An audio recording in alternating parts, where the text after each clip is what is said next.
L'histoire commence avec un humain qui poignarde le cœur de l'ancien dragon avec son épée. Alors que du sang s'écoule de sa poitrine, le dragon informe l'humain qu'il n'est pas destiné à être vaincu, car il est le dragon le plus fort du monde et a vécu pendant des siècles depuis l'âge des dieux. Il rappelle qu'il s'est autrefois rangé du côté des humains et qu'il entretenait avec eux des liens étroits, mais qu'il ne s'attendait pas à être tué par l'un d'entre eux.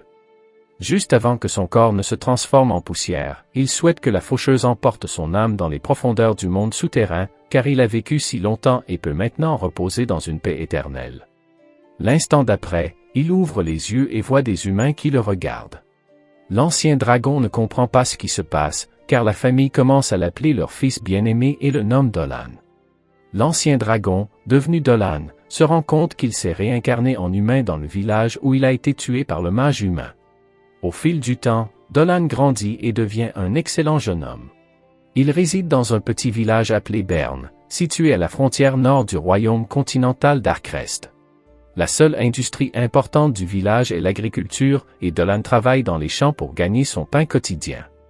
La tradition veut qu'à l'âge de 15 ans, une personne soit considérée comme adulte et doive vivre seule sans ses parents. Dolan, qui a maintenant 16 ans, a quitté la maison de ses parents et vit seul dans le village. Un jour, il se rend à la rivière voisine pour pêcher des poissons afin de gagner de l'argent en les vendant. Son ami lui demande s'il se rend au marais pour enquêter. Dolan répond que cela fait 1 mois que les hommes lézards ont quitté le marais et qu'il ne peut pas laisser les choses en l'état. Son ami lui répond que ce n'est pas son travail, mais celui des soldats de la garnison. Il tente de l'en empêcher en disant qu'il s'inquiète pour lui.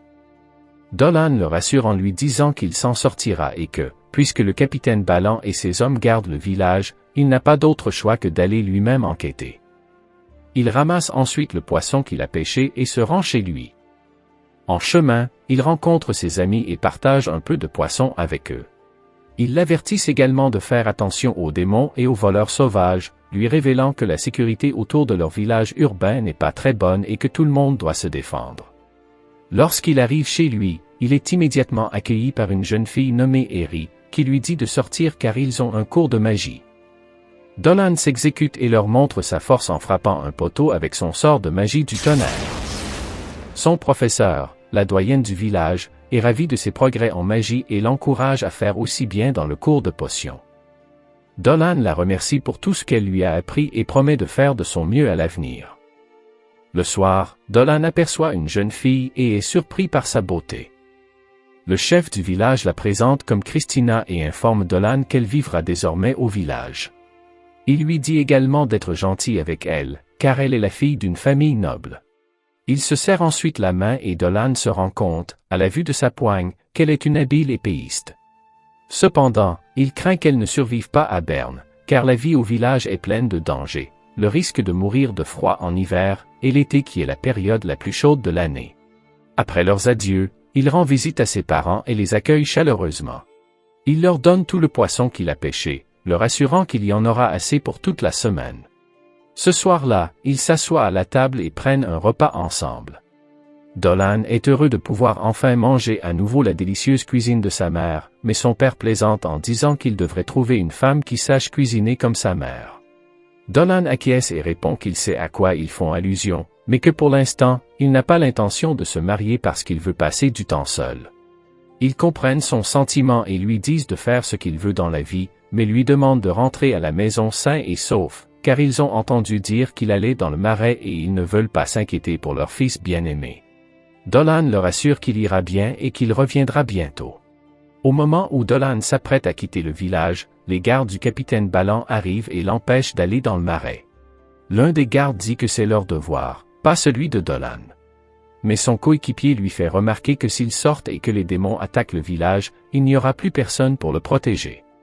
À ce moment-là, la doyenne du village arrive et demande à Dolan d'être prudent, car son œil divin ne fonctionne pas. Dolan la rassure et s'en va. En chemin, il révèle que les hommes lézards des marais avaient des interactions occasionnelles avec le village de Berne, mais qu'un jour, ils ont tout simplement cessé de se montrer. Les villageois n'ont aucune idée de ce qui s'est passé, mais Dolan se promet d'aller au fond des choses. Lorsqu'il arrive au marais, il active immédiatement sa magie de recherche pour localiser les hommes lézards. Après vérification, il se rend compte que les hommes lézards ne peuvent pas vivre ainsi, car les esprits de la terre sont trop puissants, ils ont même affaibli les esprits de l'eau. Soudain, il sent quelque chose et sort rapidement son épée.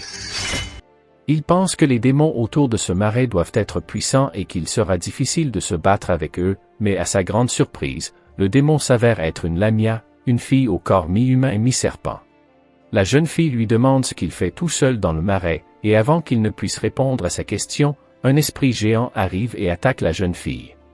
Avant qu'il ne puisse l'attraper, Dolan lui sauve la vie en coupant la main de l'esprit et l'emmène de l'autre côté.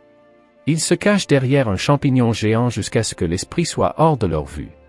La jeune fille pose des questions sur l'esprit et Dolan lui répond qu'il s'agit d'un esprit dérangé de la terre. Il explique que les lézards vivaient dans ce marais, mais qu'ils ont disparu sans laisser de traces, et que cet esprit géant doit en être la cause. Il se présente alors et lui demande son nom, ce à quoi la jeune fille répond qu'elle s'appelle Selina et qu'elle peut aussi utiliser la magie. Comme Lamia utilise une magie unique qui agit sur les esprits de la terre, Dolan lui demande de lui prêter main forte et de se battre à ses côtés. Au début, Selina n'est pas d'accord, disant que les Lamias ne sont pas autorisés à se battre sur le territoire, mais vu les circonstances, elle accepte sa demande. Ils se dirigent alors vers l'esprit et le chargent avec leurs armes. L'esprit les attaque avec ses balles de sable, mais n'a aucun effet sur eux car Dolan les dévie avec son épée.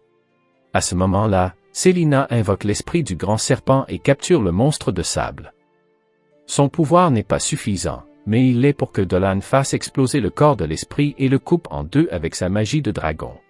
Selina est heureuse que Dolan ait vaincu l'esprit géant, mais son bonheur ne dure pas longtemps car elle est recouverte par la boue du corps de l'esprit.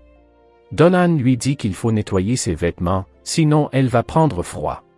Selina accepte son idée et ils se rendent au bord de la rivière avant de ramasser les 3 pierres d'or qui sont sorties du corps de l'esprit géant. Après avoir lavé ses vêtements, Selina demande à Dolan pourquoi il n'a pas peur d'elle. Dolan répond qu'il a entendu dire que les Lamias sont des créatures terrifiantes et que lorsqu'elles voient des humains, elles deviennent agressives. Pourtant, lorsqu'il a vu, il n'a pas vu de créature agressive, mais une jolie fille qui a joyeusement décidé d'aider un étranger. Selina rougit de sa réponse, mais il lui demande où se trouvent les autres Lamias. Selina répond que dans leur village, la règle veut qu'une Lamia, une fois qu'elle a atteint l'âge de 17 ans, parte à la recherche d'un mari. Il lui révèle que les Lamias sont une race composée uniquement de femmes et qu'elles ne donnent naissance qu'à des femelles, mais que si elles donnent naissance à un mâle, ce qui est rare, il sera de la race de son mari. Il explique ensuite que les Lamias sont une race formée par une femme qui était humaine à l'origine, mais qui a été maudite. La malédiction a été transmise de génération en génération, et une partie de leur corps est un serpent, et leurs fluides corporels sont imprégnés de poison. Elle explique que les Lamias doivent choisir un mari au corps solide, capable de résister au poison, sinon il mourra simplement en embrassant et en faisant quelque chose pour faire un bébé. Dolan dit qu'il comprend ce qu'elle vit et qu'il pourrait être très difficile pour elle de trouver un mari. Cependant, il lui assure qu'elle est très mignonne et qu'elle trouvera un mari fort qui pourra supporter son corps empoisonné. Selina rougit de ses remarques et déclare qu'il la traite comme une enfant. Il mange ensuite le repas que Dolan a préparé, et Selina n'en revient pas, car elle n'a jamais mangé un plat aussi savoureux de toute sa vie. Dolan lui explique que c'est grâce à sa mère, qui lui a appris à cuisiner, ce qui fait comprendre à Selina que Dolan doit être profondément aimé par sa famille. Cela lui rappelle des souvenirs de sa vie passée et lui rappelle que le dragon solitaire de la grotte n'est plus. Le lendemain, avant de prendre congé, Dolan nous rappelle que les Lamias aiment l'énergie spirituelle. Il en transfère un peu à Selina, mais à sa grande surprise, cela la fait sursauter et elle tombe par terre. Dolan comprend alors que l'énergie spirituelle du dragon est trop puissante pour elle. Il se souhaite ensuite bonne chance et Dolan lui dit qu'elle trouvera très bientôt un excellent mari. Il l'invite également à venir visiter son village lorsqu'il aura trouvé un bon mari, ce que Selina accepte. 2 garçons se promènent sur la route lorsqu'une Selina en voyage les heurte et les effraie involontairement. La jeune fille se rend compte que la partie inférieure de son corps sera un problème pour trouver un mari beau et fort. Pendant ce temps, Dolan est de retour à la maison et prépare des potions magiques avec Eri et leur professeur, Maguru. La vieille dame explique que, contrairement aux herbes médicinales, les herbes magiques sont composées d'ingrédients dotés de pouvoirs magiques, ce qui les rend plus difficiles à préparer. Elle ajoute que la préparation des potions est si complexe que la moindre différence dans la quantité de magie peut être fatale. Par coïncidence, Dolan se trompe dans la préparation de la potion et détruit tous les ingrédients. Maguru gronde Dolan en lui disant d'être plus délicat dans son travail. Eri l'encourage en lui disant qu'il a un bon œil pour les herbes médicinales et que c'est une bonne personne qui prend toujours soin des enfants, ajoutant aussi qu'elle le trouve sympathique en tant que personne. Maguru comprend les sentiments de la jeune fille, mais pas la grosse tête du protagoniste. Elle décide de laisser Eri libre pour la journée. Alors que la jeune fille s'en va, Dolan explique pourquoi il est si mauvais dans ce domaine. Il est dragon depuis une éternité et n'a jamais eu besoin de médicaments, il n'a donc aucune expérience dans ce domaine. Maguru dit à Dolan de se calmer en lui expliquant qu'il n'y a pas de raccourci quand on apprend tout correctement et continue à lui donner des leçons pour lui apprendre à créer des antidotes. Après les cours, Dolan rejoint la famille d'Eri pour le déjeuner, et avant de commencer à manger, la famille Primirale, la déesse de la nature. Dolan regarde la statue de la déesse et réfléchit au temps qui s'est écoulé depuis la dernière fois qu'il l'a rencontrée. Après le déjeuner, il se dépêche de rentrer au village, car il va être en retard pour son entraînement. Sur son chemin, il rencontre une femme vache avec de grandes cruches dans les mains qui lui offre, avec méfiance, du lait fraîchement trait à boire. Apparemment, cette étrange femme vache, nommée Miu, fournit son lait aux villageois, et apparemment, il a un goût extrêmement délicieux, mais Dolan a ses propres idéaux et valeurs et se jure de ne boire le lait que plus tard. Mais un homme ne peut tenir longtemps et finit par avaler tout le lait offert par la jeune fille. Il se remet à courir et passe devant Christina, qu'il ne remarque même pas.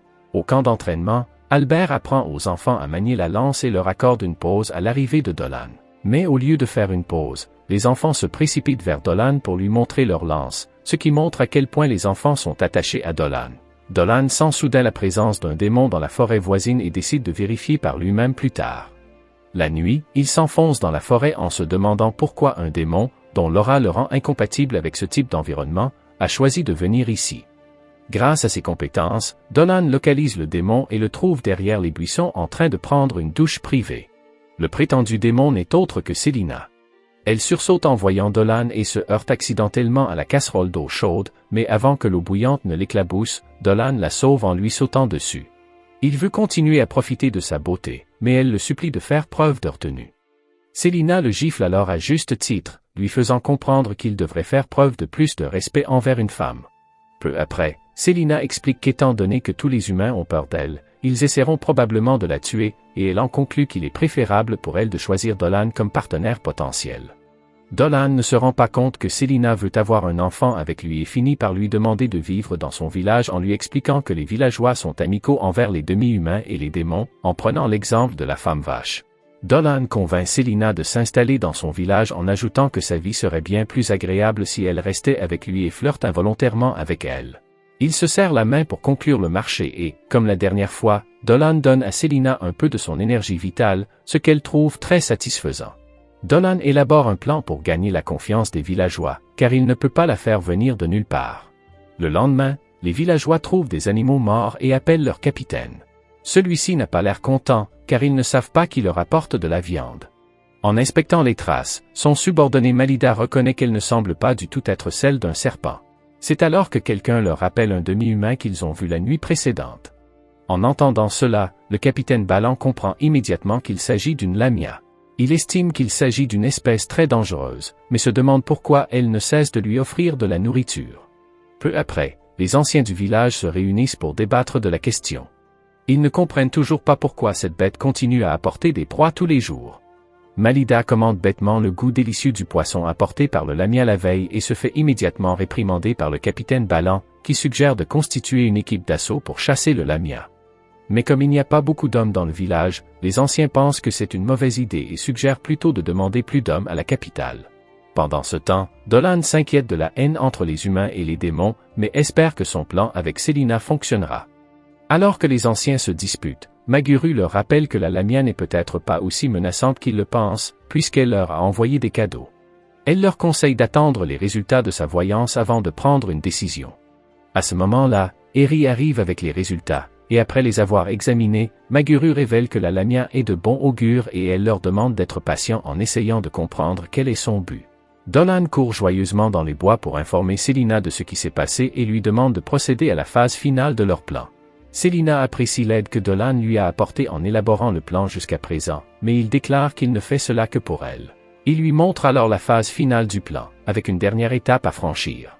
Le lendemain matin, le capitaine Ballan rassemble les hommes et les soldats du village et les informe de la présence de la Lamia. Il leur demande de défendre le village et leur propose des exercices en plein air pour les rendre plus forts. Dolan pense que ce rassemblement facilitera la phase finale du plan et permettra à Célina d'être acceptée au village. Pendant ce temps, Célina observe de loin, effrayée par la situation, et se rappelle le plan que Dolan lui a expliqué la nuit précédente, qui impliquait apparemment qu'elle le sauve d'une meute de lapins démoniaques qui habitent l'endroit. Alors que le capitaine Ballan s'adresse à eux, un soldat arrive en courant et, en le voyant, il pense immédiatement qu'il est poursuivi par la Lamia. C'est alors que le soldat révèle qu'il ne s'agit pas d'une lamie, mais d'un ours en armure. Le voyant, le capitaine Ballan ordonne à tous les soldats de battre en retraite. Dans leur fuite, son fils Taureau glisse. L'ours s'approche et s'apprête à le découper en morceaux, mais Dolan court vers le garçon et Célina fait de même. Tous deux parviennent à sauver le garçon, mais Célina est blessée par l'ours. À ce moment-là, Célina utilise un pouvoir spécial de Lamia, appelé regard maléfique, pour ordonner à l'ours de retourner dans la forêt. Tout le monde est choqué, et même si elle saigne, Célina se soucie du bien-être du garçon.